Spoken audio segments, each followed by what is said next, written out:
पण आपला संबंध हा सगळ्या नेहमी शाश्वत असतो. भगवंताच्या भक्त संबंध हा शाश्वत असतो. कालांतरामध्ये थोडासा फरक पडतो, कमी जास्त वेळ आपण भेटतो.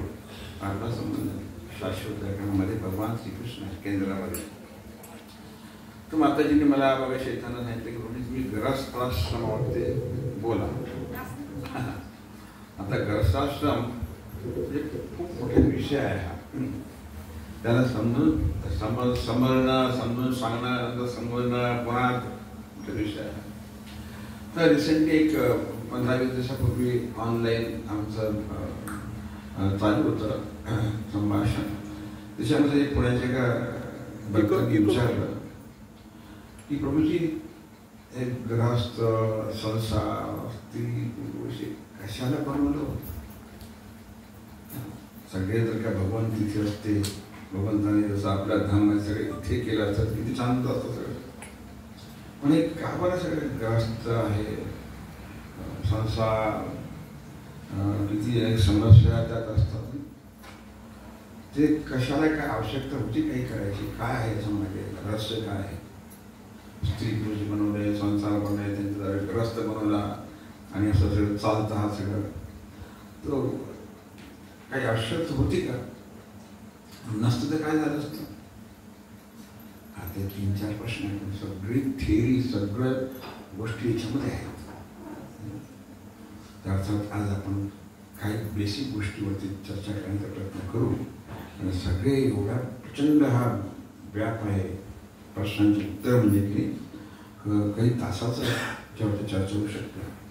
पण तरी काही बेसिक गोष्टी ज्या आहेत आपल्या सर्वसाधारणपणे लोकांना संसारामध्ये किंवा ग्रस्तामध्ये चालवण्यामध्ये चांगल्या वाटतील, काही फायदेशीर होतील, अशा गोष्टीवर आपण चर्चा करूया.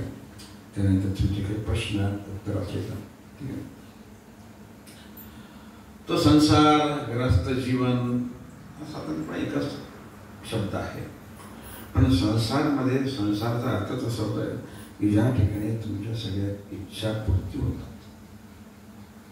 संसार हा शब्दच मात विषयाशी संबंधित. विषय म्हणजे आपल्या इच्छा पूर्ती करण्याचे जे साधन आहे ते म्हणजे संसार.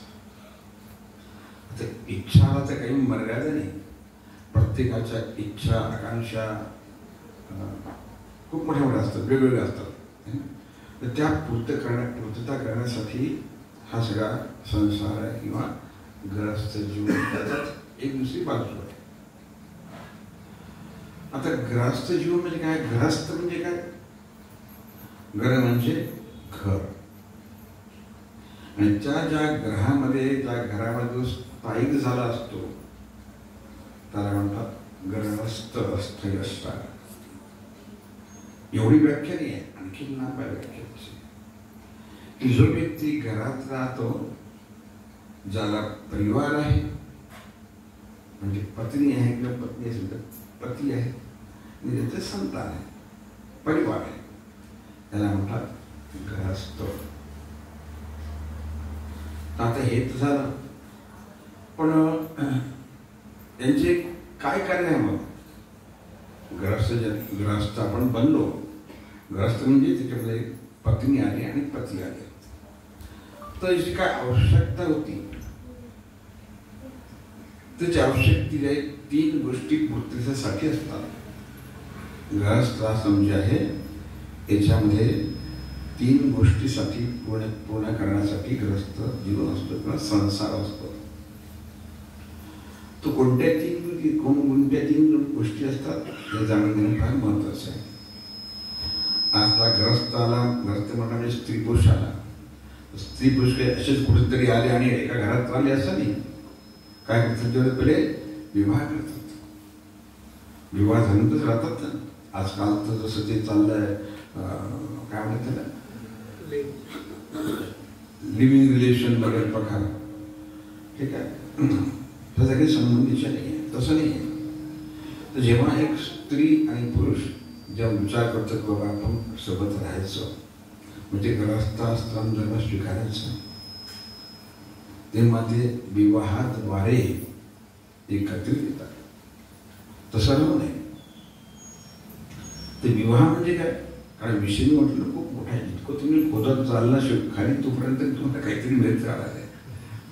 खूप खोल जाणार नाही आपण. ते पण काही आवश्यक गोष्टींचं जाणून घेणार. तुम्ही विवाह करायचं. विवाह करायचं म्हणजे काय? विवाह म्हणजे काय? विवाह म्हणजे वेडिंग नाही. विवाह म्हणजे मॅरेज नाही. विवाह म्हणजे शादी नाही. अरे बापरे, आम्ही तर पत्रिकेवर सगळं वेडिंग सगळं लिहितो. तर आम्हाला माहीत आहे. नाही का सांगतो हो म्हणणं ठीक आहे. पण ह्या ज्या दोन गोष्टी आहेत, वेडिंग आणि विवाह, आणि विवाह, वेडिंग आणि मॅरेज, या तिघांच्या व्याख्या सगळे वेगवेगळ्या आहेत. वेडिंग आणि मॅरेज हे चर्चच्या संबंधित आहेत.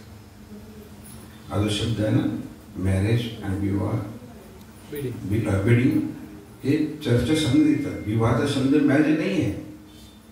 विवाह म्हणजे मॅरेज नाही, विवाह म्हणजे वेडिंग नाही. विवाह आणि वेडिंग हे चर्चचे संबंधित आहेत. म्हणजे जेव्हा विदेशामध्ये जेव्हा एक स्त्री पुरुष विचार करते की आपण सोबत राहूया आणि ते चर्चकडे जातात, मग तेव्हा म्हणतात ती वेडिंग, चर्चच्या परमिशन की ठीक आहे बाबा तुम्ही राहा सोबत, किंवा चर्च नॉमिनेट करते की तू तू तू तुम्ही सोबत राहा, ती मॅरेज. तर असं त्यातला संक्षिप्त आहे. पण विवाह हा शब्द वेगळा आहे. विवाहाचा अर्थ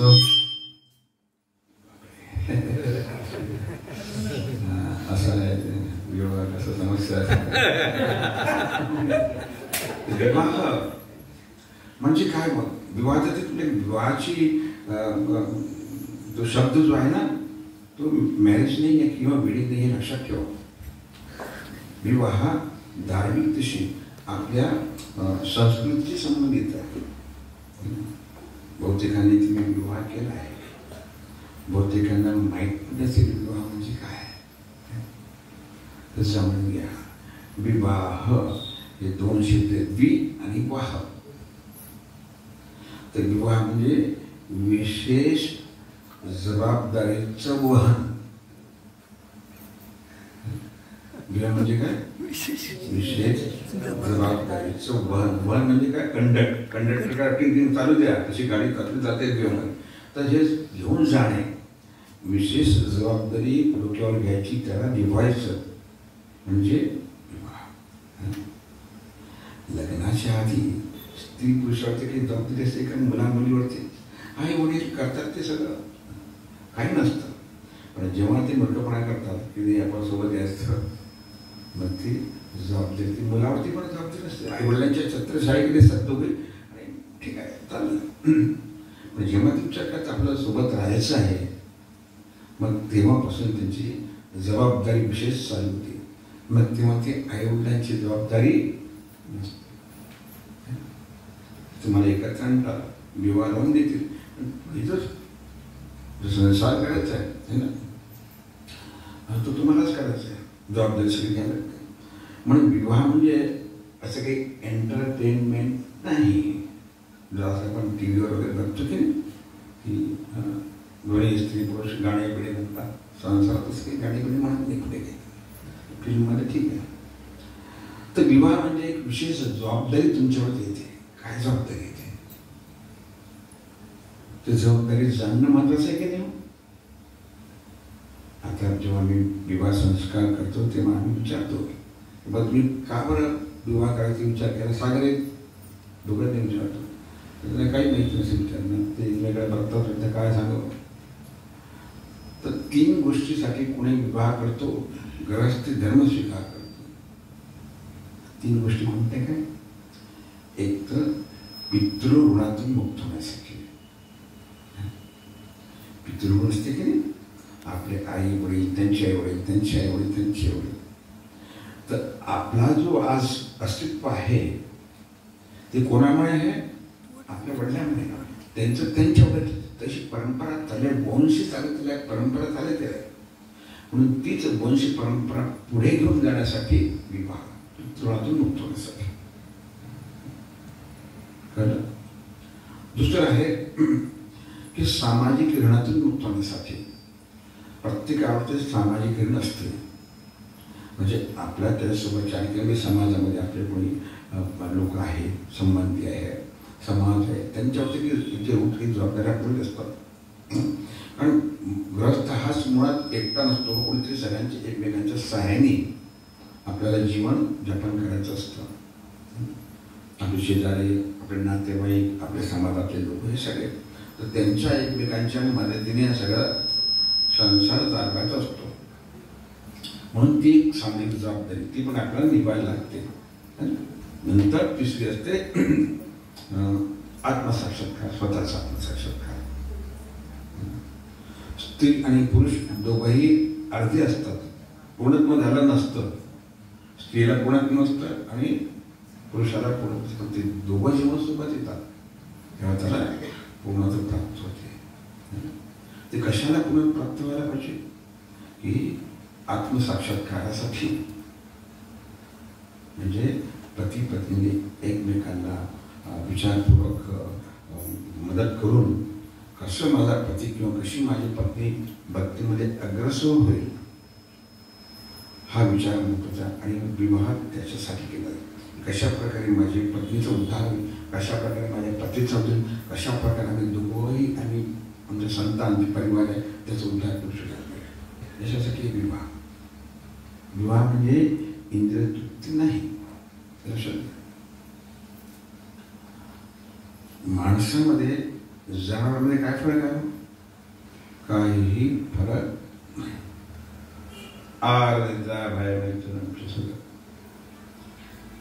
त्यांचे कार्यकलाप आणि आपले कला, पशुचे कार्यकलाप आपले एकच आहेत. फक्त एवढंच आहे की त्यांचा संसार उघड्यावर असतो, आपला संसार चार मुलीच्या मंदिर असतो सगळं. तर आपण संसार. तर हा जो आहे फरक मग काय याच्यामध्ये? मनुष्यामध्ये आणि पशुमध्ये फरक आहे की त्याच्यामध्ये संस्कार नसतात. ते येतात, जन्म घेतात, मोठे होतात, संतान उत्पन्न करतात आणि ते आपण करतो. आणि जीवनामध्ये महत्त्वपूर्ण संस्कार. आणि संस्काराचाच अर्थ होते प्युरिफिकेशन, शुद्धीकरण. हे जे आपल्या शास्त्रामध्ये 16 संस्कार सांगितले गेले आहेत. त्या संस्कारामध्ये सगळ्यात पहिला संस्कार असतो विवाह संस्कार. तर संस्कार 16 कशासाठी लावले की जेणेकरून आपलं जीवन, आपलं अस्तित्व आपण वेळोवेळी शुद्ध करतो. ते संस्कार आहे आपल्या शुद्धीकरणासाठी असतात. म्हणून पहिले विवाह संस्कार, मग जातक संस्कार, गर्भाधान संस्कार वगैरे असे संस्कार सगळे. मग जातक संस्कार, बाळाचा जन्म झाला की मग तो पुढे असे 16 संस्कार सांगितले गेले आहेत. आणि या प्रत्येक स्टेजवरती आपण संस्काराद्वारे त्यांची जी भावना आहे ती उद्दिंगन करत असतो. संस्काराद्वारे, संस्कारानेच मनुष्य हा मनुष्य बनतो, अन्यथा नाही. म्हणून 16 संस्कार प्रत्येक स्टेजवरती धीरे धीरे संस्कार गर्भाधान सगळं पुढे सगळं सांगितलं गेलं. शेवटपर्यंत अंत्येष्टीपर्यंत, अंत्येष्टी संस्कार. ते संस्कार जर काही नसतील आपल्या जन्म आपल्या जीवनामध्ये, पशुमध्ये आपल्यामध्ये काही फरक नाही. तर संस्कार का आवश्यक होते? कारण आपलं जीवन पशुच्या जीवनापेक्षा वेगळं असलं पाहिजे म्हणून ठेवलं आहे. म्हणजे संस्कार सांगितलेला आहे. या संस्काराद्वारे आपण एक मनुष्य म्हणून जगू शकतो व्यवस्थितपणे. आता मनुष्य जगण्याचे काय काय जबाबदारी? आता जे आपण ग्रस्त म्हणतो किंवा संसार स्त्री होतो, त्याच्यामध्ये ग्रस्त जो मनुष्य असतो त्याची जबाबदारी काय असते संस्कारामध्ये, संसारामध्ये? स्त्री असते तिचं जबाबदारी काय असते?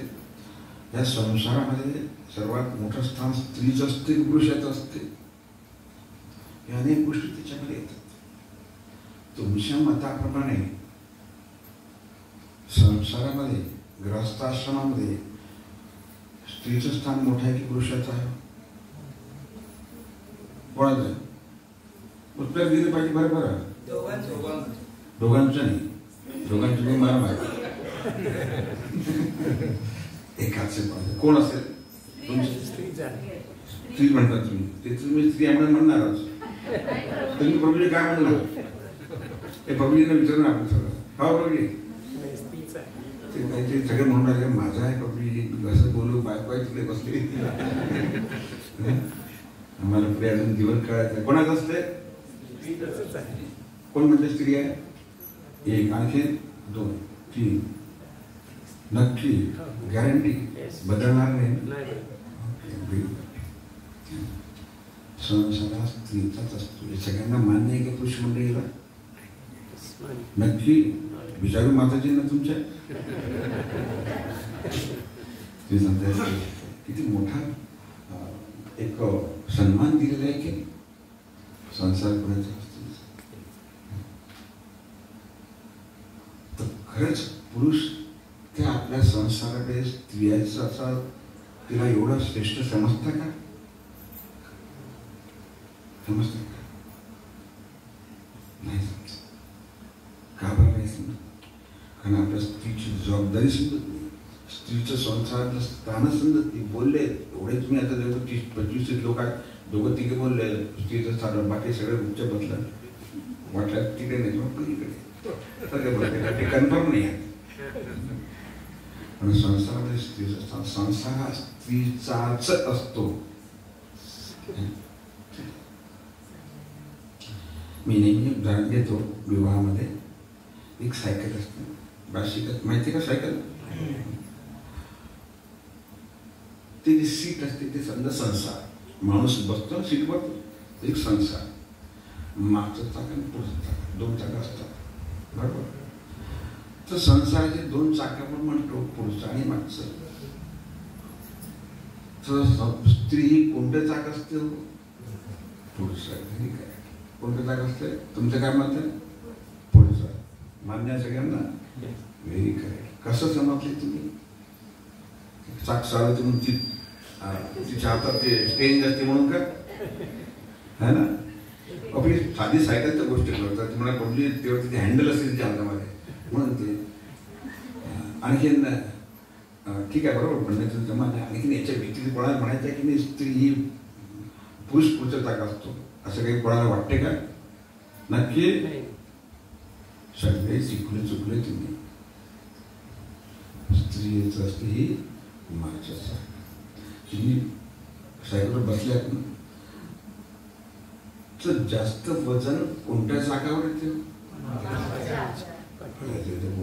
मागच्या चाकावर. नक्की पुरुषाचं आहे ना चाक, वजन जास्त असते. पण मागचं चाक वजन तिच्यात जास्त असते. मग मागच्या चाकाच्या वजन जास्त असते, तुम्ही तिची थोडं देखभाल करता की नाही चाकाची? काय करायला लागतं? त्याच्यामध्ये हवा फुल पाहिजे बाबा. हवा कमी असेल तर गडबड आहे. कधी पंक्चर होईल, कधी फसून जाईल काम सांगते. तुम्हाला हवा कशी टन पाहिजे. नंतर तिचं ग्रीसिंग पण करता मागच्या चाकाचं बरोबर, ऑइलिंग बिलिंग. नाही तर ते कर कर कर कर कर कर आवाज काढते. मागचं चाक हे स्त्री असते. पुरुष मंडळी लक्षात ठेवले. तुम्ही पहिला ते नाही. संसाराचा सगळा वजन जे आहे ना स्त्रीवर लक्षात घ्या. आणि पुरुष समोरचं चाक आहे, काही करत नाही, फक्त दार्शन इकडे चला तिकडे चला तिकडे चला तिकडे चला कराय का? म्हणून तिच्यात थोडी हवा कमी असली तरी किरकिर करत नाही. सगळं मागचं चाललं तर करते बाकी घरामध्ये. मी एवढं बेसिक सांगतो का बरं? आणि जाणून स्त्रीचं आपल्या जीवनामध्ये किती महत्व आहे. स्त्री नसेल तर संसार होत नाही. स्त्रीने विचार केला तर तुमचा संसार अशी वर विचार केला धक पण कुठे होते नव्हते माहिती पडणार नाही.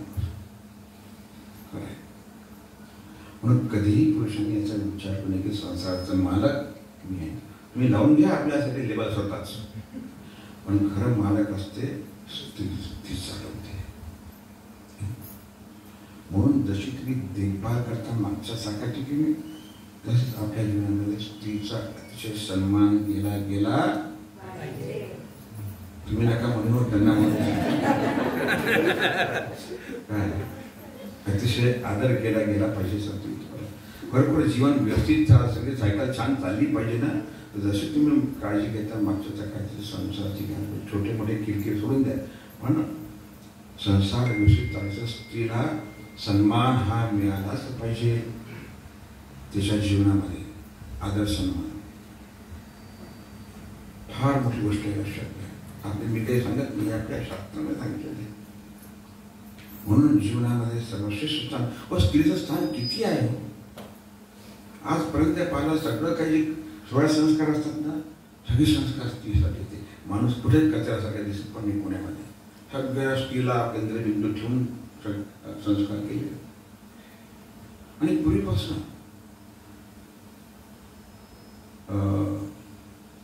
द्रौपदीचा अर्थ काय होते? द्रौपदीचा अर्थ काय माहिती आहे का नाही?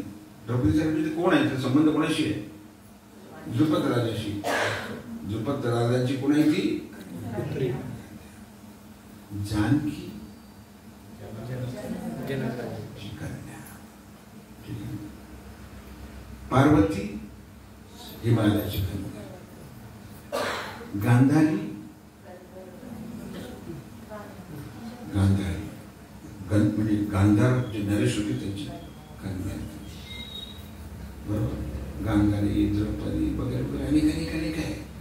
एखादं नाव पुरुषाचं सांगता का तुम्ही? त्याचे बापाशी संबंध असेल ऐका ना, माहिती ऐका ना.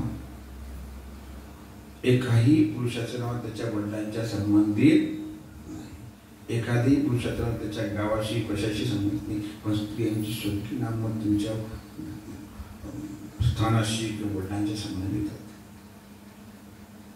कारण सन्मान. कौसल्या कोणाची कन्या? कौशल राजाची कन्या. सुमित्र राजाची कन्या. कैकेयी राजाची कन्या. माहिती आहे ना? एखाद्या पुरुषाचं आहे की ह्याचं नाव त्याच्या वडिलांशी संबंधित आहे. एकही हा कोणतं? नाही, चुकलं. दशरथ नंदन वगैरे ते सगळे नंदनची वेगळी ते झालं. पण वेगळं दशरथ नंदन सोडून इतर नाव आहे का दशरथाशी? दशरथ नंदन ते आपण म्हणतो. पण हे जे त्यांच्या वडिलांच्या संबंधित तशी नाव आहेत त्यांना ते मिळून गेलेलं आहे. कौशल्याशी राजा. तुम्हाला माहिती आहे का तिचं मुख्य नाव काय होतं? मला माहिती आहे का?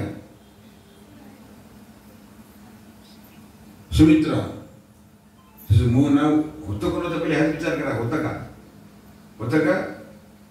नाही. कैकेयी. सगळ्यांना कैकेयी माहिती आहे. पण ती कोण तिचं मूळ नाव माहिती का कोणाला? आणि ती इतकं फिट बसला तिच्या वडिलाशी की वेगळ्या करताच येत नाही. कौशल्याचं नाव मूळ नाव होतं कांतीमती. काय नाव होतं? सुमित्रेचं मूळ नाव पाण्यातलं नाव म्हणतं पण ते होतं गुणवती. काय? गुणवती. आणि कैकेयीचं नाव होतं प्रियंवदा. माहिती होतं तुम्हाला नाव याच्या आधी? का बरं माहिती होते? कारण ते आपल्याला इतकं रूल आहे की कौशल्य कसं आहे. कौशल देशाचे राजा आहे. तर सांगायचं म्हटलं की हे जे स्त्रियांना जे सन्मान जो दिला जात असेल किती मोठा सन्मान. राजाशी सन्मान आहे तिचं नाव असत. राजकन्या आहे ती. किती मोठा सन्मान. अजूनही राम म्हणतो पण त्याच्या आधी कोण असतं? की राम सीता म्हणतो की सीताराम म्हणतो? का बरं? राधाकृष्ण. राधा पहिले. तर तात्पर्य काय की ह्या आपल्या जीवनामध्ये स्त्रियांना हे सर्वश्रेष्ठ स्थान दिला गेलेलं आहे पूर्वीपासूनही.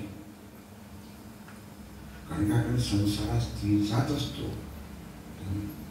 म्हणून स्वातंत्र्य स्त्रीचा त्या संसारामध्ये अतिशय सन्मान आदर केला गेला पाहिजे. ज्या घरामध्ये लक्षात घ्या, बघून ठेवा, पाठ करा की ज्या घरामध्ये स्त्रीचा सन्मान आदर होत नाही, तुम्ही सगळे बघतात त्याच्यामुळे काही प्रश्न नाही, पण सर्वसाधारणपणे की ज्या घरामध्ये स्त्रीचा सन्मान होत नाही, तिचा अपमान होतो, तिला मारण होते, तो कुळ, त्यांचं कुळ फार काळ टिकत संपते. म्हणून आपलं कुल जे पहिला जे सांगितलं पितृधर्म किंवा धर्म सांगितलं जे कार्य पहिला ते न्यायचं असं स्त्रीला तिथे सन्मान दिला पाहिजे. अरे किती मोठं स्त्रीचं स्वरूप लक्षात घ्या. स्त्री नसेल तर तुमचा वंश होणार नाही, वाढणारच नाही. म्हणून तर विवाह करतो. ती बिचारी कुठल्या वडिलांकडे असेल तिथून ते या ठिकाणी तुमच्या घरी येते, ओळखणार पाळत, ठीक आहे. आणि तुमचं कुल वृद्धी करतो. आणि स्त्रीचं हे सर्वात मोठं कार्य हेच. स्त्रियांचं कार्य काय? कुल परंपरा वृद्धी. स्त्रीचा मुळात अर्थ संस्कृतमध्ये एकच दिलेला आहे की जी गर्भधारण करते ती पुरुषांना नाही आहे. म्हणून ती स्त्रीच जी आहे ती गर्भधारण करून तुमचा वंश वाढवते. लक्षात घ्या किती मोठं कार्य आहे. आपल्या शरीरामधून आपल्यासारख्याच एखाद्या जीवाला जन्माला घालणे हे फक्त ते स्त्रीच करू शकतील, तर कुणी करू शकतील. किती मोठं कार्य आहे. म्हणून प्रकृती सुद्धा स्त्रीच म्हटले गेले आहे. पुरुष प्रकृती कसं आहे? भगवान कृष्ण बीज होता. बाकी सगळी प्रकृती एखाद्या उत्पन्न होते. उत्पन्न होणारी म्हणजे स्त्री देणारी. तर आपल्या शास्त्रामध्ये स्त्रीचे इतकं सुंदर स्थान, श्रेष्ठ स्थान दिलं गेलेलं आहे. पण आपल्या कलियुगामध्ये स्त्रीचा विशेष सन्मान होत नाही. आणि म्हणून जीवनामध्ये अनेक अनेक समस्या होतात. विवाह एकच असा चान्स आहे की जेव्हा स्त्री पुरुष एकमेकाला समजून जाणून बघून, एकमेकांना बघून, एकमेकाला सिलेक्ट करून, घरी कांदा पोहे खाऊन, चहा पाणी इथून सिलेक्ट करतात. काय काय करताना डोळे उघडे असतात की बंद असतात? उघडे असते ना. तेव्हा विचार करता की ही तर एकदम सुंदर परी आहे, याच्याशिवाय कोणी असू शकतच नाही. श्रेष्ठ ती पण विचार करते की हा तर माझा राजा आहे.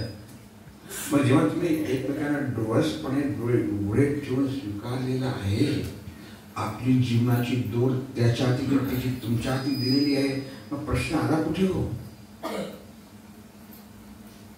मग जीवनामध्ये समस्या का निर्माण होतात? का संबंध विच्छिद होतात? जेव्हा तुम्ही एकमेकांना अग्नी ब्राह्मण देवासमोर स्वीकार करतात तेव्हा तुम्हाला सर्वश्रेष्ठ म्हणजे माझा पती वाटतो आणि पतीला वाटतो, याच्यासाठी तर कोणी नाहीच आहे. मग पुढे लवकर तो बदल का होतो? मग तुमच्या जीवनाचं आयुष्यात समस्या काय निर्माण होतात? असा प्रश्न माताजींचा होता. आल्यात का माताजी? नाही आलं वाटत. आले कच नाही असं ते जाणून घेणे फार आवश्यक आहे. पण केवढं एवढ्यावरच मी म्हटलं विषय खूप मोठा आहे. बेसिक सुरुवात आपण करतो आहे. आता संसार म्हटलं म्हणजे इंद्रिय तृप्तीचं साधन आहे, आपल्या इच्छापूर्तीचं साधन आहे. ज्या ज्या आपण मनुष्य आहे, आपल्या अनेक प्रकारची इच्छा असतात, खाणं राहणं सगळ्या. तर त्या ह्या संसारात राहूनच आपल्याला पूर्ण करता येतात. इतर कुठल्याही आश्रमामध्ये त्या पूर्ण होत नाही. तर ह्या जेव्हा ग्रस्त धर्म स्वीकार करतो आपण, पारिवारिक धर्म स्वीकार करतो, संसार सुरुवात करतो है ना, तेव्हा काही गोष्टींचं लक्ष ठेवणं फार महत्त्वाचं असते की कसं राहावं, कसं वागावं, कसं पतीने पत्नीशी वागावं, कसं पतीने पत्नीशी वागावं, दोघांनी मिळून कसं आपल्या संतान आहे त्यांच्याशी वागावं, हे महत्त्वाचं लक्षात घ्या.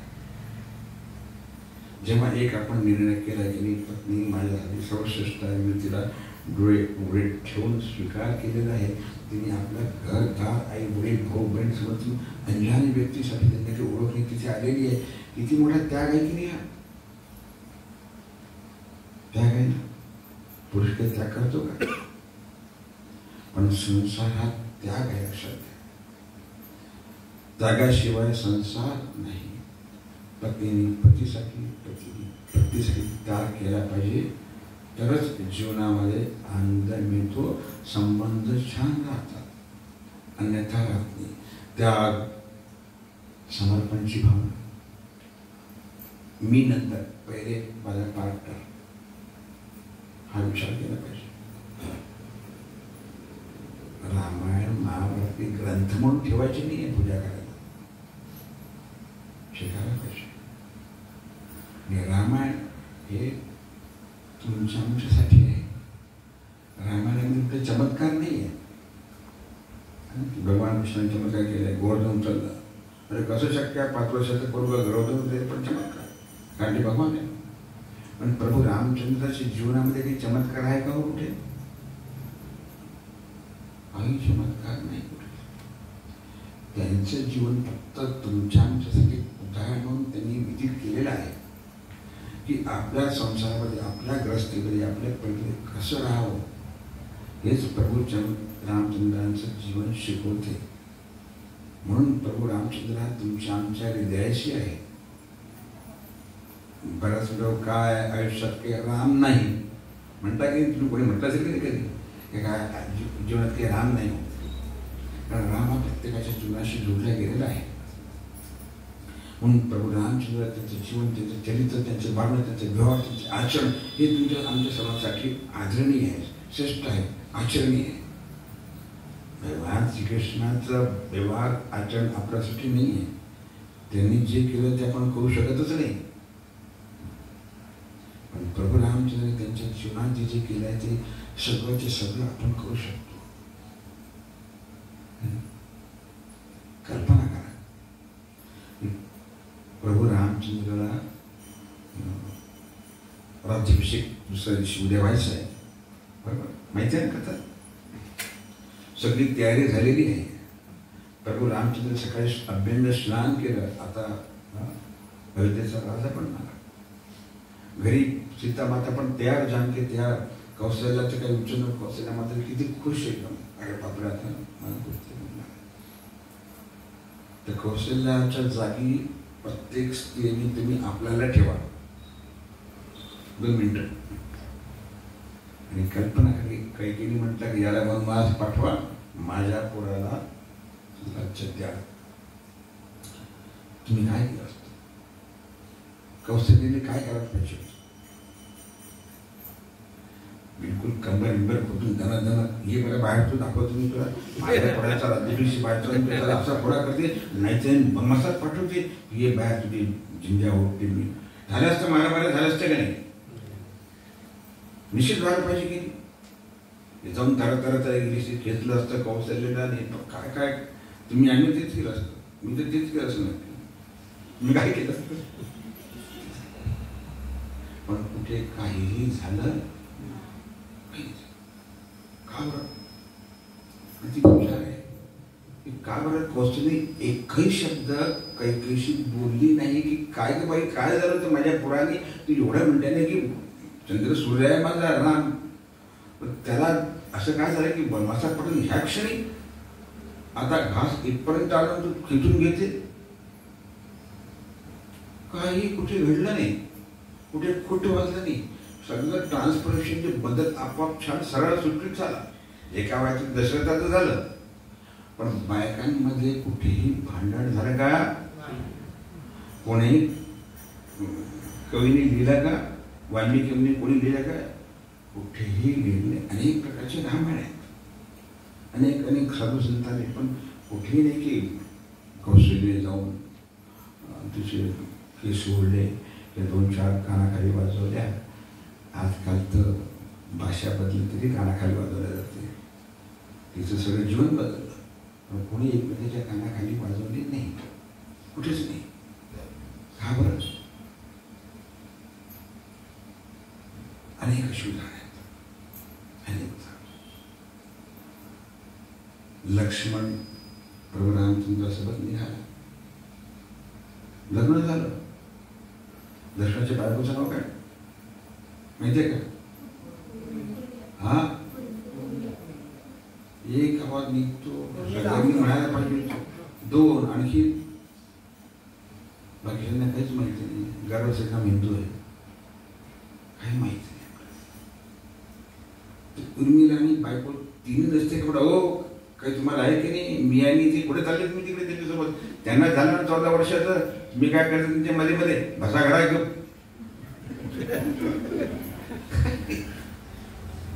मी जातो. जा जा त्याची बघा रामायण वाचा, रामायण आचरणीय आहे, व्यवहारी आहे. ती काही एंटरटेनमेंट किंवा कथा ऐकण्यासारखे नाही आहे की मनोरंजन. आचरणासाठी प्रत्येक गोष्ट, प्रत्येकाचा विवाह, प्रत्येकाचे आर्तन, भावाभावाचे संबंध, भाऊ बहिणीचे संबंध, पती पत्नी संबंध, आईवडील संबंध उच्च स्तरावर सगळ्या मुख्यतः ते आपल्यासाठी आचरण्याचे काही मनगडत नाही त्या गोष्टी. मला काही नाही बोलली, उलट त्यांनी त्याची आरती करून जा तुमच्या सोबत असणं आवश्यक आहे. नाही आजकालच्या कोणी बायकोला कोण्या बायकोने म्हटलं असतं का ते गेले तर तुम्ही कुठं मध्ये मध्ये कडकड कडमडता त्यांच्या माझ्या सांगा आपला आपला संसार नाही का. त्यांना झाली ना 14 वर्ष, तुम्ही इथे बसा 14 वर्ष पण नाही. सुरमिलाने एकही शब्द म्हटला नाही कुठेच, ना भरतानी न कोणी काही नाही म्हटलं. का बरं? कारण रामायण हा त्याग आहे. लक्षात घ्या, रामायणामध्ये प्रत्येक व्यक्तीने पतीने पत्नीशी, पत्नीने पत्नीशी नुसता त्याग भावाने भावाशी त्याग केलेला आहे. माझ्यापेक्षा हा श्रेष्ठ आहे, मला हा श्रेष्ठ आहे याची इच्छा पूर्ण झाली पाहिजे, याला चांगले मिळाले. त्याग आहे. आणि जीवन हे सगळं त्यागावर असते. आनंद हा काही प्राप्तीसाठी नसते की मला मिळालं म्हणजे खूप मी आनंद झाली. आनंदात फक्त त्यागामध्ये लक्षात घ्या. प्राप्तीमध्ये सुख असते, त्यागामध्ये आनंद असतो. आपण जे प्राप्त करतो ना भौतिक जगामध्ये, मला हे पाहिजे, मला ते पाहिजे, मला ते पाहिजे, कशासाठी? सुख. आज 1 BHK 2 BHK पाहिजे, 3 BHK पाहिजे, सायकल असेल तर स्कूटर पाहिजे, स्कूटर असेल तर मोटरसायकल पाहिजे, आता पुढे लोक म्हणजे हेलिकॉप्टर पाहिजे. कारण आपल्या घराला पुढे विमान आहे, प्रत्येकाचं स्वतःचं होईल येणाऱ्या 50 वर्षाची चांगले. ती आपली सुखाची इच्छा असते. कारण मनुष्य हा या इंद्रियाद्वारे सुखच भोगतो ना. एक इंद्रियच आपले आहेत नाही, ज्ञानेंद्रिय कर्मेंद्रिय, त्याद्वारे व्यक्ती हा फक्त सुख भोगण्याचा प्रयत्न करतो. ते सुख जो आहे हे फक्त आपल्या शरीराच्या संबंधित असते, इतर कुठली त्याचा लाभ लवलेच नसतो. सुख प्राप्त करायला पाहिजे, विशेष सुख प्राप्त कराल तर त्याचं दुःख तुम्हाला घ्यायला लागेल. पैसा पाहिजे ना तर हेड पण घ्या, टेल पण घ्या, चित्त घ्या, पट पण घ्या. एक नाही मिळत ध्यानामध्ये. ध्यानाला एक बाजू आहे का? दोन्ही घ्यायला लागेल, चित्त पण घ्यायला लागेल, पट पण घ्यायला लागेल, हेड अँड टेल. तर सुखाच्या मागे व्यक्ती लागतो, त्याला दुःख घ्यायलाच लागते, आपोआप ती येतेच. तर जे प्राप्त करण्यासाठी करतो आपण त्याच्यामध्ये तुम्हाला तात्पुरतं सुख मिळते, पण आनंद कालापर्यंत दुःख मिळते. पण त्यागामध्ये दुःख नाहीच आहे म्हणत आहे का? आनंद म्हणतो ना तो त्यागामध्ये आहे. सुखाच्या विरुद्ध काय आहे? आनंदाच्या विरुद्ध काय आहे? आनंदाला विरुद्धाचे शब्द नाही. आणि म्हणून भगवानचं स्वरूप कसं? सत्चित आनंद स्वरूप आहे. सुखमय नाही आहे, आनंद नाही. आनंद मिळवतो असा आनंद. तर आपल्याला सुख पाहिजे का आनंद पाहिजे? सुख हे क्षणकालिक असते, फार थोडा वेळ असते. बायकोने विचार केला की माझ्या नवऱ्याला गुलाबजाम फार आवडतात. कधी केला असेल विचार? करता की नाही?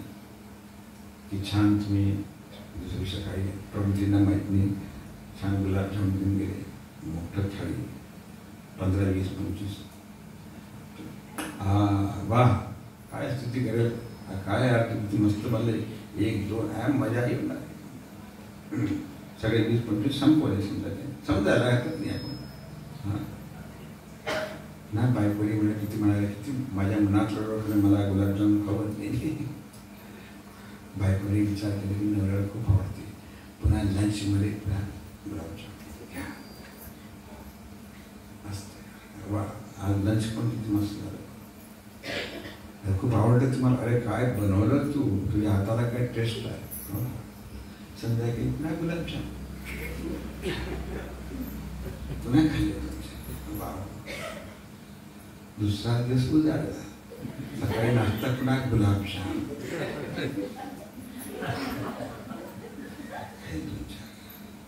दुपारी 7 घरी आले, घ्या गुलाबजाम. परत गुलाबजाम हे फेकून मारेल, पुन्हा वर्षभर करायची नाही. का बरोबर? कारण सुख हे चंचल आहे. म्हणून सुखाला चंचल उपमा दिलेली आहे. चपल सुख म्हणतात, कारण ते बदलत राहतो सारखं. जे गुलाबजाममध्ये पहिला तुम्हाला खूप मजा वाटली, एकदम खूप बायकोची स्तुती केली, दुसऱ्या दिवशी तुम्ही गुलाबजाम फेकून मारतात, ते काही शरम वाटते? कारण का ते सुख निघून गेलं आहे ना, त्यातली टेस्ट नाही राहिली. असे संसारिक जे इंद्रियांद्वारे जीवितद्वारे जे आपण ते सुख भोगलं ना, त्याला मर्यादा आहेत काही काळापर्यंत. पुढे ते आपोआप नष्ट होतात आणि त्याच्यापासून निर्माण होते मग रिसेंटली किंवा आणखी काही दुःखाचे काय.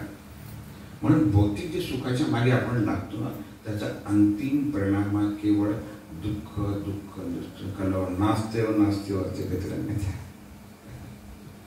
म्हणून प्रयास कशासाठी झाले पाहिजे? आनंदासाठी. आणि आनंद हा फक्त त्यागामध्ये करून बघा तुम्ही. त्याग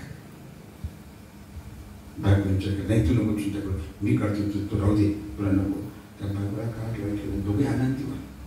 एखाद्या पत्नीच्या नको नको नको, तुम्ही किती त्रास घेत आहो, किती करता, तुम्ही राहू दे, मी करतो. हे आनंद. एखाद्या दिवशी सासूबाईला ते विचारा,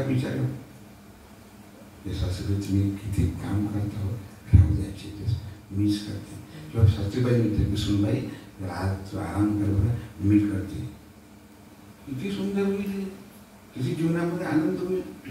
पण जिथे जेव्हा आपण स्वतःचा विचार करतो, आपल्या सुखाचा विचार करतो, आपला मग मग त्याचा परिणाम दुःखामध्ये भांडण मार्या. जीवनामध्ये हे सांगण्याचा उद्देश हा की जीवनामध्ये त्यागापलीकडे आनंद नाही आहे. जीवनात खरोखर आनंद पाहिजे, त्याग केला पाहिजे. काहीतरी देण्यात आनंद आहे, घेण्यामध्ये नाही. घेण्यामध्ये सुख आहे, पण त्याचा परिणाम दुःख असते. हे शाश्वत आहे. माझा विषय खूप मोठा आहे, मी तर अक्षरशः बरोबर बोलतो आहे सध्या, पण आणखी थोडी आतमध्ये उडी मारू आपण. त्याग काय असते?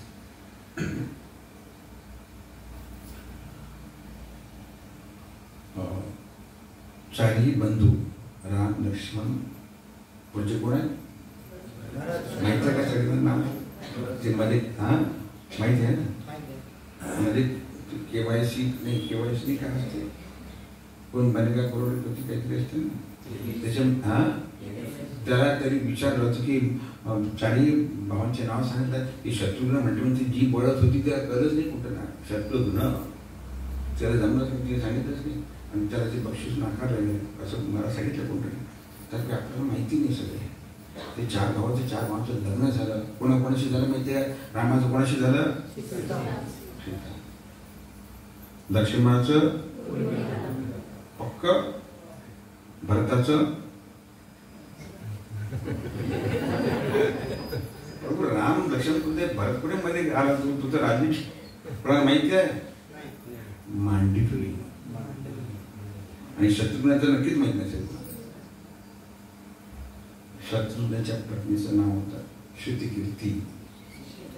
श्रुतिकीर्ती. महाराज जनक जे आहेत त्यांची कन्या, 2 कन्या. सीता जी सापडलेली होती पहिली, नंतर जी कन्या झाली तिचं नाव उर्मिला. आणि जनकाचं नाव जनक नाही आहे, मूळ नाव काय आहे? क्षीरध्वज. कोण म्हणाल? क्षीरध्वज. ते नाव त्यांचं. त्यांचा भाऊ होता तो पण जनक. त्याचं नाव काय होतं? त्यांच्या 2 कन्या ह्या, त्याचं लहान भाऊ महाराज क्षीरध्वज. ते पण ध्वजस क्षीरध्वज. सांगतो त्यांच्या 2 कन्या मांडवी आणि श्रुतिकीर्ती. तर हे तात्पर्य काय की तर ह्या 4चा विवाह झाला, संपन्न झाला. आपल्या पारिवारिक मध्ये संबंधामध्ये खटास येणाऱ्या संबंध समस्या निर्माण करण्यात आणखीन एक मोठा पॉइंट आहे. वरपक्ष असतो की नवऱ्याला काय वाटते, तुझ्यापेक्षा माझा परिवार श्रेष्ठ. विवाहाचे म्हणतात अरे वर पक्षावाले आले, अरे बापरे आल्यानंतर त्यांचा काही वेगळा तोरा असतो, जसे काही फार मोठे दिवे लावून आले ते वर पक्षवाले जाऊन विचारे वधू पक्षवाल्यांना घासणं वगैरे, जरा सांभाळावं, जरा मुलीला हे काय कचरा आहे काय मुलगी सांभाळा, म्हणजे हां सांभाळून घ्या जरा मुलीला, अरे का बरं सांभाळून घ्या, आई वडील किती विचारे हां करून सांगतात त्याच्यामध्ये, पण आपले फळा काढून असतात. आणि पक्ष मोठा वधूपक्ष त्यांनी फक्त वाढणी करावी लग्नामध्ये. महाराज जनक आणि दशरथ हे मग विदा करायला लागले त्यांना, तेव्हा महाराज दशरथ आले आणि त्यांनी महाराज जनकचे पाय पडले. प्रभू रामचंद्राचे वडील वरपक्षाचे वडील प्रभू महाराज दशरथ आले आणि त्यांनी सीतेचे वडील त्यांचे जनकाचे पाय पडले. जेव्हा महाराज राजे तुम्ही आपण हे काय करता, तुम्ही किती श्रेष्ठ राजे आहात, नाही हो श्रेष्ठ विष्ट असेल पण आज तुम्ही श्रेष्ठ आहात. मी याचक आहे, लक्षात ठेवा. मी कोण आहे, याचक म्हणजे भिक्षुक, भिक्षा मागायला भिकारी. तुम्ही दाता आहात, देणारे आहात. आणि देणाऱ्याचे हात कसे असतात, खाली गवर, हा येणारा मग श्रेष्ठ वरचा की देणारा की घेणारा श्रेष्ठ. महाराज दशरथ म्हणतात महाराज काय बोलतात तुम्ही, तुम्ही दाता आहात, मी याचक आहे. तुम्ही तुमची कन्या आम्हाला परत करताय, परत देताय आम्हाला, आमच्या वंशवृद्धीसाठी, आमच्या ह्याच्यासाठी किती मोठं घडत, किती महान आहात आपण. असा तुमच्यात कधी विचार आला का? अरे कल्पना करा की जी मुलगी आपल्या घरात पत्नी येते ती किती त्याग करून येते. स्त्रीचे जीवन मुळातच त्याग नाही असं लक्षात घ्या. म्हणून ते संसारामध्ये आनंद ठेवणं तिचं जीवन सगळे त्याग नसते, पण ते आपल्याला पुरुषांना करत नाही. स्त्रीला म्हणून संसारामध्ये लक्ष्मीची उपाधी दिलेली आहे. तुम्ही तुमच्या विवाह करून आले, तुमच्याकडे लक्ष्मीपूजन केलं कसं केलं, एकदा केलं, पुन्हा लक्ष्मी म्हणून कधी तिच्याकडे पाहिलं. लक्ष्मी नेहमी पेटीमध्ये हे आपले काम करेल. कधी केलं का त्याच्यानंतर, कधी तुमच्या परिवारामध्ये तुमचं लक्ष्मी म्हणून कधी विचार केला का? नाही. पण लक्ष्मीची संसारामध्ये आनंद देणारी स्त्री असते, कारण स्त्रीची त्यागाची मूर्ती आहे. स्त्री ही त्यागाची मूर्ती. आपला भाऊ बहीण सोडलं, मित्र मैत्रिणी सोडल्या, आई वडील सोडले, किती मोठी गोष्ट. कोणासाठी? ओळख नव्हती, पण केवळ एक विश्वास की माझा पती असेल असं एक स्वप्न मला, आणि तिची आपण अशा तऱ्हेने व्यवहार करावा, विचार केला. म्हणजे जबरदस्ती केली होती तुमच्यावरती कोणाशी विवाह करण्याची, केली होती का? उघडे डोळे ठेवून सगळं बिलकुल केलं होतं. आता समस्या काय? आणि स्त्रीचे जीवन त्यागमय आहे. स्त्रीच्या जीवनामध्ये तसं त्याग आहे. स्त्री फक्त देणं जाणते, घेणं नाही जात. स्त्रीला अपेक्षित काय असते संसारामध्ये? तिला काही नकोच असते. त्याला माहिती आपला नवरा किती कार्यवार आहे, किती पैसा, त्याच्याकडे तिला सगळं समजते किती पैसा आहे. पण तिच्या अपेक्षा सुद्धा मर्यादित असतात. हा कधी एखादा दागिना बिगिना मागितला माहिती आहे पैशाचे, ठीक आहे, कपडे बिपडे साडी बिडी एखाद्या वर्षातून किंवा ते दिलं तर ठीक आहे. नाही तर माहिती आहे काय करणार आहे, किती आहे ते माहिती तुमची बुडी कितपर्यंत आहे केलं. त्याची त्यांच्या अपेक्षा फार काही नसतात. काय असतात अपेक्षा तुमची? विशेषतः जे माताजी यांनी विवाह झाल्या पतीकडून तुमची काय अपेक्षा असतात? रोज साडी आणली पाहिजे, किंवा वर्षातून एकदा साडी आणली पाहिजे, फिरायला घेऊन गेलं पाहिजे, अजून मधून कुठे ते चौपाटीला घेऊन गेलं पाहिजे, पाहिजे की नाही है ना. आणि असं छान फिल्मी एखादा वाटते का नाही. मातेजी म्हणतात आणखीन कोण म्हणते, सगळ्यात अपेक्षा असते ना. अपेक्षा असतात की हरकत आहे का, तुम्हाला लोकांची आहे का नाही की अपेक्षा आहे का नाही. पण खरं स्त्रीच्या आपल्या पतीकडून काही अपेक्षा काय असते, एकच अपेक्षा. बोला माताजी, काय तुम्ही अपेक्षा करता आपल्या पतीकडून. काही नाही, एकच माफक. तुम्हाला माहिती आहे कोणाला, फक्त प्रेमाचे 2 शब्द. कळाय का, कळाय माताजी. एक प्रेमाचे 2 शब्द स्त्रीला मिळाले संसारामध्ये ना, ती मदर इंडिया पिक्चर होता पूर्वी, ती तशी ती नरगिस जसं ते नांगर ओढून घेऊन जाते ना, तशी संसार चालवते. खरं का, एवढंच अपेक्षा आहे की मी आपल्या पतीकडून तुमच्या. खरं का माताजी, मान दोन्ही बाजूला ठेवलं तुम्ही लोकांनी. खरं तर पत्नीच्या आपल्या पतीकडून अगदी माफक अपेक्षा असतात. प्रेमाचे 2.5 शब्द, तेही तुम्ही देऊ शकत नाही का. जर का संसार तुम्हाला चालवायचा त्यात फक्त स्त्रीने करायचं आहे का. मध्यंतरी खूप विषय निघाला होता, पण मला थोडा विषयात करायची सवय आहे. त्याच्यावर एक म्हणता की मी 10 पर्यंत ए म्हणा, मी 0 म्हणतो. अशी माझी सेवा आहे. तुम्ही मला घरी सुद्धा अनेक समस्यांना तोंड द्यायला लागते. मी बोलायला लागले की तुमचं कशावर नियंत्रण नसते. पण विषय येतात ना. मध्यंतरी एक विषय निघाला होता, या मुलींना माहिती असेल की आम्ही कन्यादान नाही करणार. माहिती आहे का, 2-4 वर्षापूर्वी सगळ्या पेपरमध्ये असं की मुलगी काही दान करण्याची वस्तू आहे का. हां खरं आहे का, ती काय एक्स्ट्रा आहे काय म्हणलं ना, दे दान सुटे गिरा अशी आहे का. देऊन टाक 1, 2, 3 का 1 असो तो देऊन टाकलं म्हणजे जा यार घेऊन जा, असं आहे का. टाकाऊ आहे की एक्स्ट्रा आहे नाही.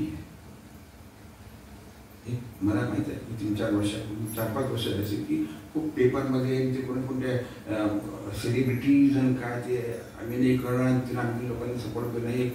कन्यादान बिना हा शब्द बिलकुल बरा. आम्ही दान करण्याची वस्तू नाही, स्त्री दान करण्याची वस्तू नाही. तिला तुम्ही डिग्रेड करता, फला ढमकं खूप मग अनेक लोकांनी केलं. आणि मला एक दिवशी फोन आला दिल्ली, आणि प्रभूजी हे सगळं जण आमची कन्या म्हणजे विवाह करेल, पण त्याच्यामध्ये कन्यादाना प्रकार वगैरे सगळ्या नसला पाहिजे तरच मी विवाह करेन. त्यांच्याकडे मी काही एक्स्ट्रा नाही, माझ्या वडिलांची इकुलती एक कन्या आहे, मी दान करण्याची वस्तू निश्चित नाही आहे अशी ते म्हणले. जरा येऊन सांगा ना. म्हणून तिचं मी विमानात बसून गेले अर्ध्यांची म्हणून तिथे बोलावं. मग 2-3 तास त्या मुलीला समजावलं, बेटा कन्यादान म्हणजे दान देण्याची वस्तू नाही आहे, तू एक्स्ट्रा आहे म्हणून नाही. विवाह होतो की नाही, विवाहामध्ये सगळं खुश असतात, सगळे खुश असतात की नाही. वधू का बरं खुश असते, वर मिळाला, गुरु एकदम काय पाला नाही म्हणाय त्यांचं सगळं वगैरे. पोरगा पण अरे तिथे वेगळ्या दुनीत असतात बिचारे वधूवर. त्यांना बाकी त्यांचं जग जसं झिरो असते, काही कुठे पदार्थ फक्त आपण दोघं ते आपल्याला पसंत नसतात, खुश असतात ते पसंत खुश आहे. बाकी वराडी काय लग्न होत्या मस्त, त्यांना ते मिळालं का खुश झाले. ते नंतर राहते कोण, आई वर्म आहे. तिला ते कळतच नाही की जावयाचे काय करून काय किती छान जावं मिळाला, ती एकदम खुश होते असते नाही. हा माझं जास्त की नाही, जावई मिळाला, माझा जावई असा तालेवार फलानावार टंकवार, त्याचे गुणगान करायचे. सगळीकडे कशी खुशी खुशी असते, सगळं आनंद. एकच माणूस दुःखी असतो. सगळ्यांना सगळं काही मिळालं असते, ब्राह्मणाला दक्षिणा मिळाली असते, वरांना सगळं भोजन मिळाले, पतीला पत्नी, वधूला वर मिळाले, आईला जावई मिळाले, लुटला गेला असतो फक्त एकच माणूस. कोण?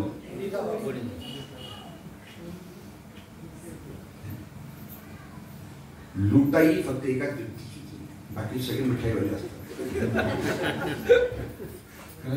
त्या बापाला विचारून बघा, तो हृदयाचा तुकडा देतो आपला, तो मला लक्षात द्या. आपल्या मुलीच्या रूपामध्ये प्रत्येक त्या नवऱ्याला ही माझ्या हृदयात, त्याची व्यथा आई जाऊ शकत नाही. त्याच्यासाठी कन्येचा जो कन्यादान प्रसंग असतो त्याला तो बापाच व्हायला लागेल, तेव्हा त्याला कळते. इतर कोणी करू शकत नाही. तर त्याग जीवनामध्ये फक्त त्याग त्याग आणि त्यागा अन्य दुसरं काही नाही. जीवनात आनंद मिळायचं त्याग, पत्नी पतीसाठी, पत्नी पतीसाठी त्याग करणं महत्वाचं आहे. चारी कन्या अयोध्येला आल्या लग्न होऊन, सीता, मांडवी, सगळं चारी राजपुत्र आले, राम लक्ष्मण सीता त्यांचे रथ आले, सगळ्यांना तिथे उतरले. तुमच्या दशरथ महलमध्ये सगळे तिथे आले, त्यांचं खूप स्वागत झालं. या या या या सगळ्या कन्या. तेव्हा काय असायचं की वधूवर आले की डोक्यावरती असतो ना, पदर म्हणतो, घुंगट म्हणतो आपण, आहे ना, घुंगट घालून येतात. तशा त्या सगळ्या आल्या. आता लग्नामध्ये मुलाकडच्या लेडीजला जात नसत, ते काही किंवा सुमित्रा किंवा कौशल्या कोणी विवाद नव्हते गेले, पुरुष मंडळी फक्त जायचे.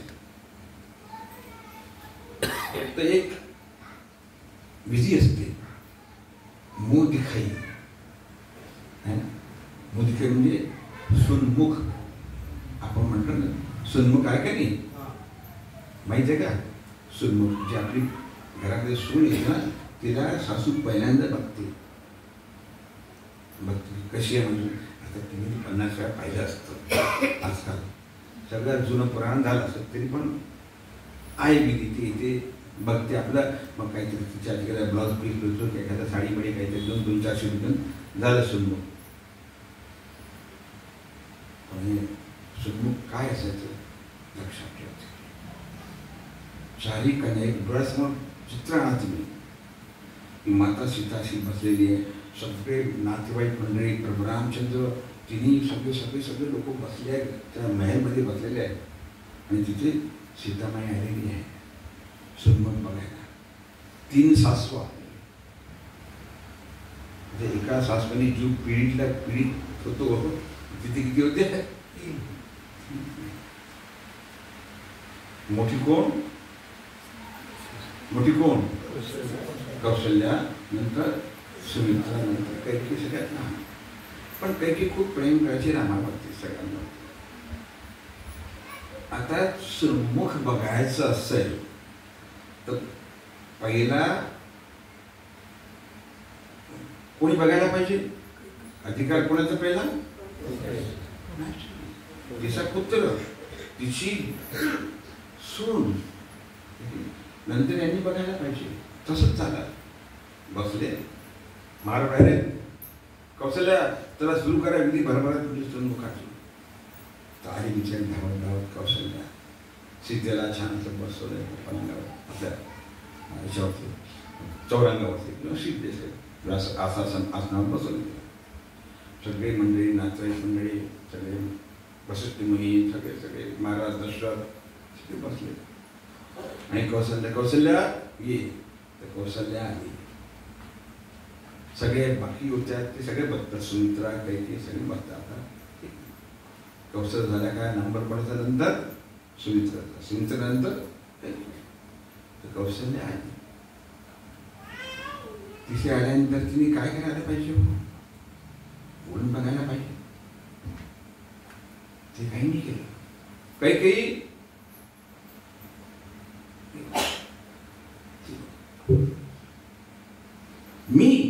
मला बोलवते. रामा सीतेचं जानकीचं धीरे तिने बोलवलं. हो, किती सुंदर आहे जानकी, माझ्या रामासाठी किती योग्य आहे, किती सुंदर आहे. महाराज आता बेहोश व्हायचा प्रश्न, इतकी सुंदर आहे जानकी. तर महाराज म्हणे बरं ठीक आहे, तू बेहोश पड, नंतर पहिल्या तू सुन्मुख तिला किती गिफ्ट तुला द्यायला लागेल की नाही? हो, गिफ्ट देतात ना आपल्याकडे तर सध्या ब्लाउज पीस देतात सुंदरमध्ये ब्लाउज पीस 2-4 तांदळाचे दाणे एखाद्या काहीतरी 5-51 रुपये 8 रुपये देऊन झालं सुंदर. आणि तिला जे काहीतरी तुम्ही बघितलं रामाची आणि पहिली आपली सून आहे पहिली मोठी सून दे तिला काय देते तर तिने म्हणाले महाराज मी यांच्यासाठी मला कनक महल देते. काय देते? कनक महल सोन्याचा महल लग्नाच्या काही महिने आधी तिने बनवला होता स्वतःसाठी. स्वतःप्रमाणे इंटिरियर डेकोरेशन केलं होतं. त्यामुळे सगळ्या सुख सुविधा माझ्यासाठी म्हणून तिने स्वतःसाठी एक छान सोन्याचा कनक महल बनवला होता. तो तिने दिला. राम सीते तुझ्यासाठी मला कनक टाक. अरे बापरे महाराज विचार करायला लागले अरे हिच्यासाठी बनवला होता ना दिला. सगळ्यांनी बाबा किती कमाल आहे स्वतःचा बनवलेला माल. नंबर 2 कोण आली मग पुढची आली. आता कैकेयी कौशला सगळ्यात मोठी म्हणून त्याच्या घराच्या चाब्या तिच्याकडे आणि कैकेयी तर महान योद्धा तिचं स्थान फार वेगळा विषय आहे. तिचं कौशल्याची तिची महती तिचं मूल्य महाराज दशरथांच्यासाठी फार मोठं होतं. ती योद्धा होती छान अश्व नियंत्रक होती ती घोडा चालवती सारथी बांधते रथ तळे आणि महाराजांना ती रोजच्या याच्यामध्ये मदत करायची कारभारामध्ये. अशी कौशल्या कैकेयी कौशल्या तिचं फक्त त्याला वांदा राडा वांदा उष्टे काळा साधी गाती कोणी येणारा जाणार असेल साधी बाई कौशल्य सुमित्रा म्हणजे सिंपल ठीक आहे. त्याला कशाची काही घेणं देणं नाही. ते आपलं कोणी येणारे जाणारे लक्ष ठेवून त्यांना कोणाला काय पाहिजे काय नको वगैरे वगैरे सगळ्याची बघायची. ये सुमित्रा तुझा नंबर आता जा सुमित्रा जा कौशल्यामध्ये तू बघ. तर कौशल्य सुमित्रेने विचार केला की चला माझा नंबर कोण पुढे आता माझा नंबर ते आली विचारली. ती पण बघितलं अरे किती सुंदर आहे जानकी किती सुंदर आहे. पण महाराज कौशल्य आपलं सुमित्रे दे काय देते आता गिफ्ट. आता ती काय देणार आहे काय देणार काही काही केव्हाने एकच मिनिट थांबा धावत गेली एकामध्ये पटकन आली आणि चुडामणी दिला. चुडामणी तिला दिला कौशल्य सुमित्रेला सुमित्रा हे दे तू. आणि सुमित्रेने तो चुडामणी सीतेला दिला. चुडामणी काय चुडामणी काय चुडामणी तुम्हाला माहिती असेल ना की राजस्थानी महिला असतात ना डोक्यावर असं छान फुल लावतात. पूर्वी असायचं अजून असतात छान असं सोन्याचं बनवतात की ते कोणाचं लक्ष पहिले कसे काय जाते चुडामणी सुंदर सोन्याचं बनवतात त्याला छान रत्न माणिक वगैरे. हे तर विश्वकर्माने एकच बनवलेलं चुडामणी ती कशी आली त्याची उत्पत्ती सांगतो तुम्हाला. ते विश्वकर्माने ते चुडामणी दिव्य अगदी छान त्याच्यामध्ये अनेक प्रकारचे रत्न माणिक विणिक भरून एकच ओनली वन एकच फक्त ते बनवलं आणि ते दिलं लक्ष्मीला. सागर कन्या लक्ष्मी हे तुझ्यासाठी एक्सक्लुझिव्ह ओनली वन एकच फक्त इतर नाही. विश्वकर्मा ते जे ते दिलं त्याच्यानंतर त्या लक्ष्मीने काय केलं की जेव्हा मंथन झालं समुद्र मंथन तर जेव्हा लक्ष्मी उत्पन्न झाली तिला कोणी द्यायचं भगवान विष्णूला द्यायचं. कथा खूप मोठी आपण इतक्या डीपमध्ये जात नाही. तर तिने काय केलं की भगवंतानी सुवर्ण कमळ तिच्या जी माळ तिच्या गळ्याने घातली लक्ष्मीच्या. लक्ष्मीकडे ते द्यायला लागेल की नाही. लक्ष्मीने काय केली आपल्या चुडामणी काढला आणि विष्णूला दिला. विष्णू हे घ्या तुम्ही चुडामणी जे केवळ एक आहे विश्वामध्ये एकमेव अद्वितीय. जशी तुम्ही माळ मला घातली तशी मी तुम्हाला चुडामणी देते. आता चुडामणी पाहिल्यानंतर अनेकांचे डोळे फाटले. तिथे नेमका इंद्रभाव होता. तो पण अरे यार काय सुंदर आहे चुडामणी. विष्णू म्हणे, अरे इंद्र इंद्र इंद्र आपल्या त्या चुडामणीकडेच पाहत होता. किती सुंदर आहे. मनामध्ये इच्छा झाली की मला मिळाला.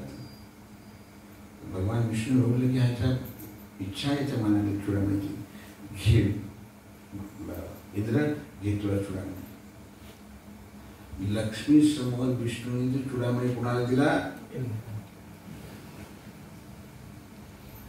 तुमच्या बायकोने स्वीकार केला असतं. मी तुम्हाला दिलं, माझ्यासमोर जे काय दिलं तुम्ही तिसऱ्याला देता, ही हिंमत तुमची? मी लक्ष्मी दिलं. इंद्राने तो चुडामणी घेतला, आपल्या पत्नीला दिला की हे तू बाई लाव, खूप सुंदर दिसते, तू लाव डोक्यावरती. तिला दिलं ते आपल्या शचीला दिला.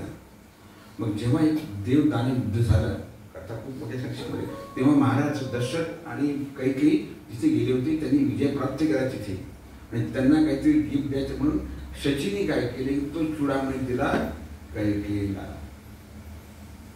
तो कैकेयीकडे आला. तो कैकेयीने तो चुडामणी कोणाला दिला? एकच फक्त सुमित्राला बाळा, सुमित्रा सीताला. तो चुडामणी शेवटपर्यंत सीतेकडे आला. पण जेव्हा हनुमान जेव्हा तिथे गेला, सीतेची ओळख पडला, तेव्हा सीतेने तो चुडामणी हनुमंताला दिला, घेऊन ते दाखव, म्हणजे ओळखते की मी तू सीतेला भेटला म्हणून. पाकाची लिंक आहे म्हणून सांगितलं. तो सुमित्राने तिथे गेला, वा वा वा वा, सगळे खुश. काय कमाल आहे, कमाल. नंतर नंबर आला कोणाचा? ती पण आली. तिने बघितलं की काय सुंदर आहे, किती सुंदर आहे सीता. वा, अतिशय सुंदर. मला ठीक आहे, सुंदर तुमचा, पण पुढे बोल. तिने कनक महल दिला, चुडामणी दिले, तुझ्याकडे काय चाव्या? म्हटलं नाही, तुमच्याकडे देऊन देऊन काय दिलं बाबा? हे सगळे चाव्या तुला, तू मालकी. कोणाला काय वाटते काय दिलं असण्यावरती? कुणी तुम्ही याचा विचार करणार नाही. बघितलं सीतेला, ऐका छान आहे, मनापासून ऐका, कान देऊन ऐका. बघितलं, काय देणार? तर कौशल्याने काय दिलं असेल? काय करा? राम. त्याचा हात घेतला आणि सीतेचा हात केला. दोघांचे हात दिले. सीते, माझा राम दिला तुला.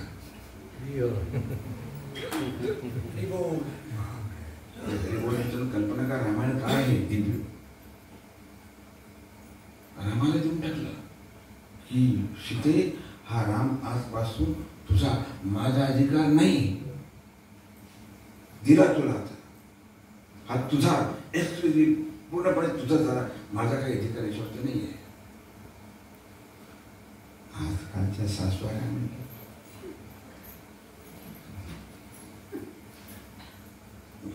लहानाचं मोठं केलं, तू आता आली आणि 4 दिवस झाली रुबाब करते काय? माझा अधिकार आहे. ती बायको म्हणते, मी पण लग्नाची बायको, माझा काय त्या माणसाला विचारी, आता इकडे ओढायला तिकडे असं घरामध्ये असतो सांगत आहे का नाही? कोणाच्या घरी विचारत सांगू नका. पण हे समजतं. पण रामायण शिकण्यासारखं आहे की आपला अधिकार पुत्रावरचा कौशल्य देऊन टाकला की हे तुझा बाबा, आता तू त्याला सांभाळत. मी सांभाळीत केली दिवस. आजकालची सासू किंवा तुमची सासू कधी म्हणत नाही, माहिती नाही. जीवन मूल्य, जीवनामध्ये कसं जीवन जगायचं हीच मैत्री. म्हणून जीवनामध्ये अनेक संघर्ष येतात, आणि काही कारण नाही. छोट्या मोठ्या गोष्टीसाठी मायापणे इथे त्यागाची परिसीमा झालेली आहे. कौशल्य कैकेयी, तू ये, किती मोठा मान दिला आपल्या धाकट्या आईला, त्या सवतीला. किती मोठी गोष्ट आहे. तू ये, तू ये, तू ये.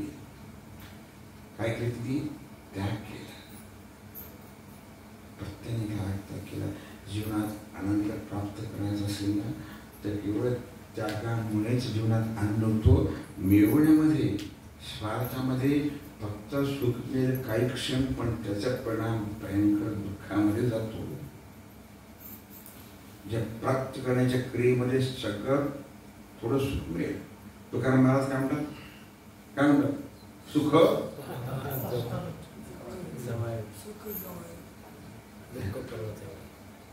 तुकाराम महाराज म्हणतात तुम्ही लोक सगळे शिकलेले आहे. कोणी ग्रॅज्युएट असेल, कोणी पोस्ट ग्रॅज्युएट, कोणी डॉक्टरेट असेल. तुकाराम महाराज मॅट्रिक झाले ते का? त्यांना आम्हाला कोण कसं संतान चाललं आणि नुसतं एकमेकाच्या मारामार किंवा केवळ स्वार्थामुळे जीवनामध्ये अनेक समस्या लक्षात घ्या. अहंकार, स्वार्थ, ईर्ष्या, याचं सगळं उत्तर द्यायचा त्याग. जेव्हा प्रत्येक व्यक्ती त्यागाची गोष्ट करतो, पती पत्नीशी त्याग करतो, पती पत्नीशी त्याग करतो, स्वार्थ नसताना कुठली इच्छा असतात, तेव्हाच जीवनामध्ये आनंद प्राप्त होतो. अन्यथा नास्ते व नास्ते व नास्ते. म्हणून आपण गृहस्था साईला डोळे उघडून आपण चयन केलेलं आहे. फक्त पती पत्नीच एकमेकाचं चयन करत. तुम्हाला पोराबाळांचा चयन करण्याचा अधिकार नाही. तिथे आपोआप तुम्हाला फ्रीमध्ये मिळत असेल. मुलं कोणी तुम्ही चूज करता का? आपोआप तुमच्या कर्मफळाकडे येतात, फ्रीमध्ये मिळतात. त्याचं सिलेक्शन नाही. तुम्ही सिलेक्शन जेव्हा सिलेक्शन केल्यानंतरही तुम्ही आणखी मारामारी करता म्हणजे काय दरबद्दल कारभार आहे. कारण मूळ जाणत नाही. त्याग आहे जीवनात. त्यागाशिवाय आनंद नाही. स्वार्थामध्ये आनंद असतो केवळ त्यागामध्ये. म्हणून जितका प्रमाणात आपला त्याग असेल ना तेवढा जीवनामध्ये आनंद असतो. प्रभू रामचंद्राच्या रामायण म्हणणं किंवा ह्या गोष्टी म्हणून हे कळतं की आपल्या जीवनामध्ये त्यागाशिवाय आनंद मिळू शकत नाही. मग जे काही छोट्या मोठ्या कुरबुरी लटपटी पुटपुटी तर ते आजचा चला ठीक आहे बाई किती तू सोडून आली. विचार करा की थोडं चांगला वरती विचार करा की माझी पत्नी सगळं घर सोडून किती आलेली, किती काम करते दिवस सकाळपासून थोडा बाळा असं. पत्नीने विचार केला की माझा नवरा पण किती बाहेर जाऊन मांडत नाही म्हणत, पण किती जाऊन काम करतो. ऑफिसमध्ये टणकटक शेजारचे भांडण कणके भांडणं किती करून तो संघर्ष करत संध्याकाळी 6 वाजता तो घरी येतो. कल्पना करा. किंवा प्रत्यक्ष पण झालं असेल. आणि आल्यानंतर त्यांनी बेल दाबली. ग्रस्त धर्म स्थापन करण्याची आवश्यकता काय? कशाला पाहिजे? कशाला पती पत्नी सोबत पाहिजे? दोनच गोष्टीसाठी. एक एकमेकांना सुख शांती प्रदान करण्यासाठी आणि एकमेकांच्या सुरक्षेसाठी. तिसरा पर्याय नाही. घर कशाला पाहिजे आपल्याला? आहे ना, शांतता. नवरा बाहेर थकून भागून येतो. कुठे येतो तो? का बरं येतो? सांगा तुमच्या मनात काय असेल, तुमच्या अपेक्षा काय आहे बायकोकडनं? तर आतापर्यंत तेवढे तुम्ही सांगा तुमची अपेक्षा काय की बायकोने काय केलं? तुमचा मोठा अनुभव असेल 15 वर्ष 10 20 वर्ष 25 वर्षाचा. काय अपेक्षा असतात पतीच्या पत्नीकडून? सांगा, कारण मोकळं सांगा. प्रभू काही नाही, चर्चा असेल. काय असतात प्रभू? हा, आनंद म्हणजे आनंद. हा नाही, पतीकडून अपेक्षा काय? पत्नीकडून आपली अपेक्षा काय असतात?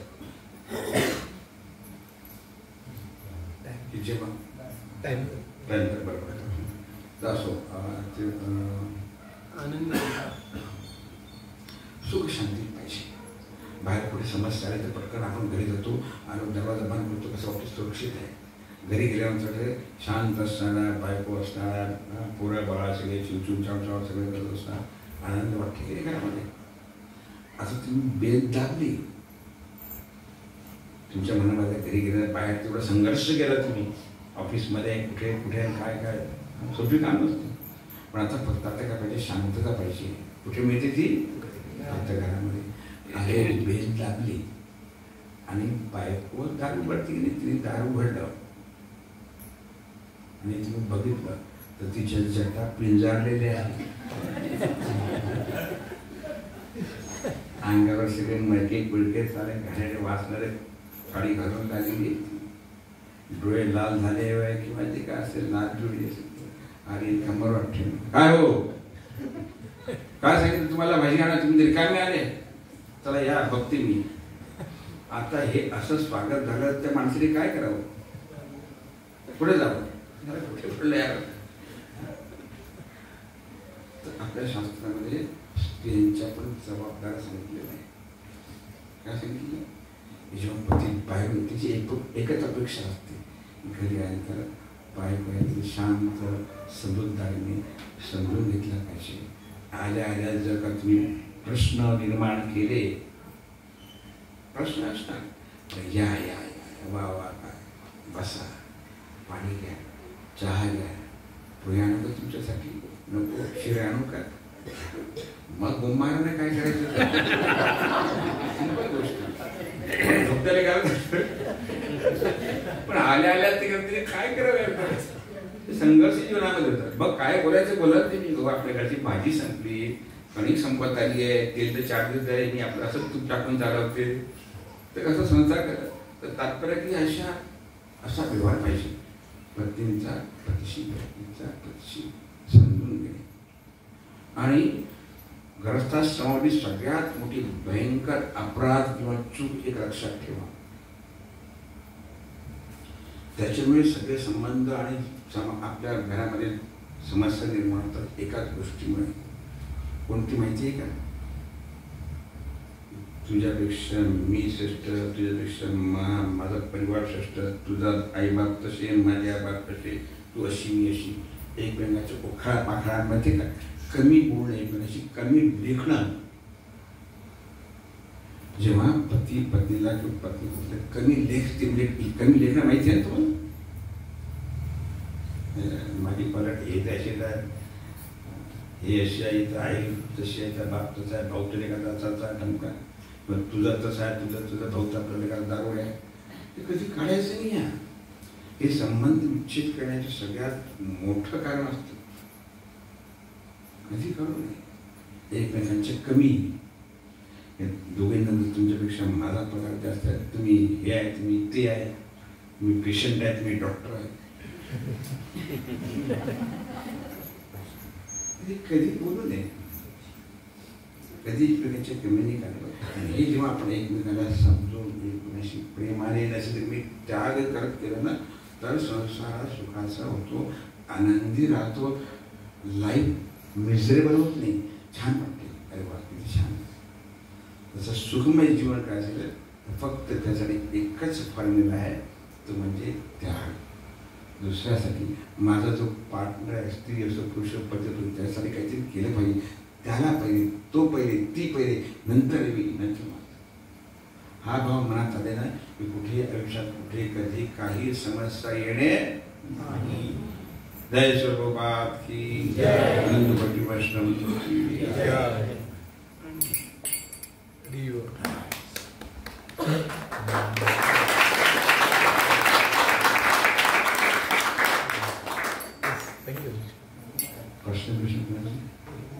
आता प्रश्नोत्तरासाठी वेळ राहिलेला नाही, तर घरी जायचे विचार करा.